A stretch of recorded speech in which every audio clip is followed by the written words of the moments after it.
असेल ते कशा संदर्भातून निवेदन दिलेलं आहे काय सांगा?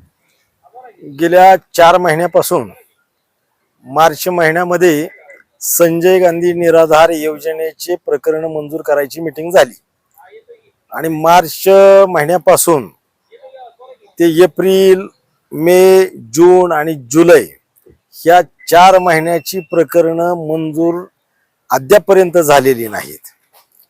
मार्च महिन्यामध्ये जे काही त्रुटी निघलेली प्रकरण असतील त्या मार्च मधली मीटिंग झाली आणि नवीन प्रकरण दाखल झालेली एप्रिल, मे, जून आणि जुलै मध्ये ही सगळी प्रकरणं आतापर्यंत मंजूर झालेली नाहीत. म्हणून ती मंजूर झाली पाहिजेत ही आपली मागणी आहे. आणि विशेष म्हणजे जे प्रकरण सर्व अर्जदारांनी ऑनलाईन सेंटरला ऑनलाईन केलेली होती ती प्रकरणं कधी मंजूर होणार म्हणून अर्जदार प्रतीक्षित असताना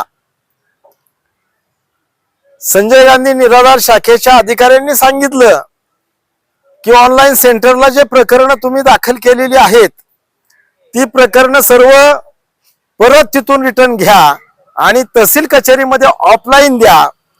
म्हणून 1 ऑगस्ट पासून सगळी प्रकरणं ऑफलाईन आता इथे तहसील कचेरीमध्ये पुन्हा दाखल करायची आली.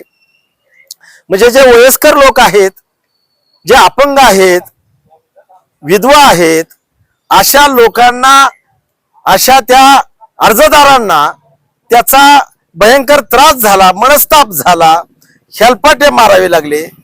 मात्र त्या लोकांनी आता तहसील कचेरीमध्ये दाखल केलेली आहेत ही प्रकरणं आता ताबडतोब तत्काळ मंजूर झाली पाहिजेत. त्याची लवकर मीटिंग घेऊन माननीय तहसीलदार यांनी ती प्रकरणं मंजूर करावीत अशी तहसीलदार मॅडम यांना विनंती केली आणि तहसीलदार मॅडम यांनी निश्चित काळजी घेतो असा आता शब्द दिलेला आहे. मात्र आम्ही त्या निवेदनामध्ये म्हणालेलो आहे 15 ऑगस्ट पर्यंत ती प्रकरणं सगळी मंजूर करा. जर 15 ऑगस्ट पर्यंत प्रकरणं मंजूर नाहीत केली तर तीव्र स्वरूपाचे आंदोलन करण्यात येईल अशा पद्धतीचा इशारा आपण त्यांना दिलेला आहे.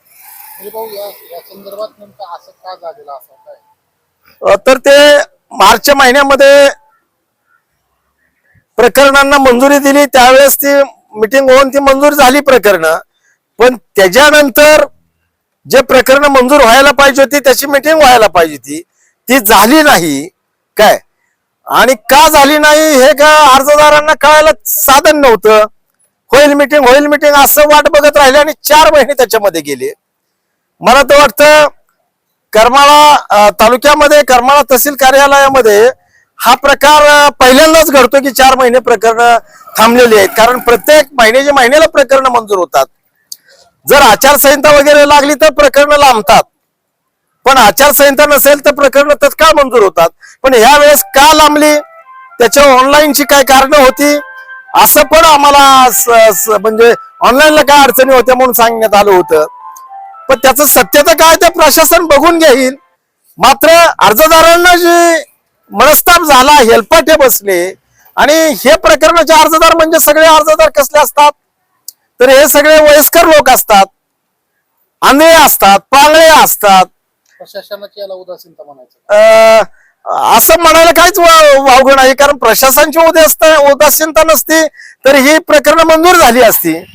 शिवाय त्या शाखेला जे दीक्षित म्हणून आहेत का त्या टेबलला ते दीक्षित कार्यक्षम वाटत नाहीत. त्याच्यामुळे त्यांच्या तक्रारी अनेक अर्जदार करतात काय. आणि त्यांना तहसीलदार यांनी सुद्धा म्हणजे वेळोवेळी समज दिलेली आहे.